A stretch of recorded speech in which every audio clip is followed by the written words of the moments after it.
Malam itu, langit mendung tanpa bintang. Angin berembus pelan, membawa aroma tanah basah yang baru digali. Darto, seorang tukang gali kubur di desa kecil itu, baru saja menyelesaikan tugasnya. Ia dan rekannya, Pak Jaya, baru saja menguburkan jenazah seorang wanita tua yang meninggal secara misterius. "Sudah selesai, Pak Jaya. Ayo kita pulang," kata Darto sambil menyeka keringat di dahinya. Pak Jaya mengangguk dan menepuk bahunya. "Ayo, besok kita kerja lagi." Mereka berdua pun berjalan meninggalkan pemakaman yang sunyi. Namun, saat Darto sampai di rumah, ia merasa ada sesuatu yang aneh. Seperti ada yang mengikutinya sejak tadi. Sesampainya di depan rumah, Darto membuka pintu dengan hati-hati.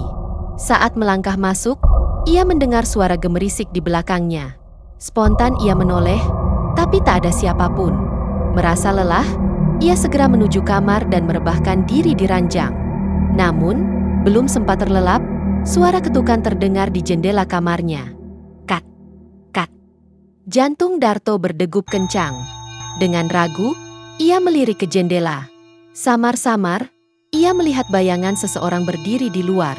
Tubuhnya tinggi kurus dengan wajah yang tampak kabur, seperti tertutup kabut. Rasa dingin menjalar di tubuhnya. "Siapa di sana?" tanya Darto dengan suara bergetar. Tidak ada jawaban. Hanya suara angin berdesir melewati sela-sela daun. Darto mencoba mengabaikannya dan menarik selimut. Namun, tak lama kemudian, suara pintu kayu rumahnya berderit pelan. Dengan napas tertahan, ia bangun dan mengintip dari balik tirai kamar. Sosok itu kini berada di depan pintu rumahnya, berdiri diam tanpa bergerak. Darto merasa kakinya lemas. Ia ingin berteriak, tetapi suaranya tertahan di tenggorokan. Tiba-tiba, terdengar suara lirih, seperti bisikan yang menusuk telinga. "Kuburan. Dingin. Aku. Di sini." Darto menutup matanya erat-erat. Ia merapalkan doa, berharap makhluk itu pergi. Beberapa menit berlalu, dan ketika ia membuka mata, sosok itu telah menghilang. Keesokan paginya, Darto menceritakan kejadian itu kepada Pak Jaya. Pak Jaya hanya diam, lalu menghela napas panjang. "Aku lupa memberitahumu, Darto. Wanita yang kita kuburkan semalam, katanya meninggal dengan dendam yang belum terselesaikan. Mungkin dia belum tenang." Sejak malam itu, Darto tak pernah lagi menggali kubur sendirian. Karena ia tahu, ada sesuatu di balik kematian yang tak selalu bisa dijelaskan oleh akal manusia. Suatu malam, saat menjalankan ronda, Darto hendak pulang ketika tiba-tiba terdengar suara tangisan seorang perempuan. Suara itu lirih, seakan meminta tolong. "Tolong, tolong saya." Darto mengikuti suara itu, melihat bayangan seorang perempuan berjalan tertatih.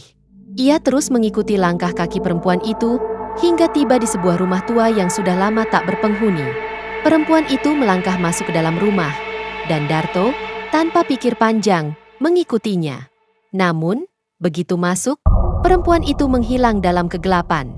Darto mencoba mencarinya, namun tak ada siapapun.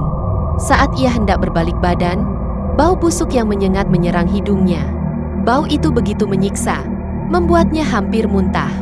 Dengan hati-hati, Darto menyalakan senter dan mengarahkannya ke sudut ruangan. Seketika ia terkejut. Di hadapannya, tergeletak sebuah mayat yang sudah membusuk. Tubuhnya membiru, matanya kosong menatap langit-langit. Darto segera berlari keluar dan memanggil warga desa. Dengan bantuan mereka, jenazah itu akhirnya dikuburkan dengan layak. Keesokan paginya, saat membuka pintu rumahnya, Darto menemukan sebuah koper tua. Dengan ragu, ia membukanya. Matanya membelalak. Di dalamnya terdapat tumpukan uang yang tidak sedikit. Di atasnya, terdapat secari kertas bertuliskan, "Pak, ini ada sedikit hadiah. Terima kasih sudah membantu saya." Darto merinding seketika. Tangan gemetar, ia membaca kembali tulisan itu. Tanpa ragu, ia mengucapkan terima kasih dengan lirih. Kini, ia yakin bahwa ada arwah yang masih bisa berterima kasih, meskipun mereka telah tiada.